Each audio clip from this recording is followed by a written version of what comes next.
சுந்தரி கண்ணால் ஒரு செய்தி சொல்லடி இந்நாள் நல்ல செய்தி. என்னையே தந்தேன் உனக்காக, ஜன்மமே கொண்டேன் அதற்காக. நான் உன்னை நீங்க மாட்டேன், நீங்கினால் தூங்க மாட்டேன், சேர்ந்ததே நம் ஜீவனே.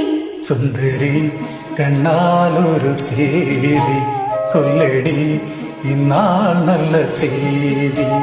என்னையே தந்தேன் உனக்காக, ஜன்மமே கொண்டேன் அதற்காக.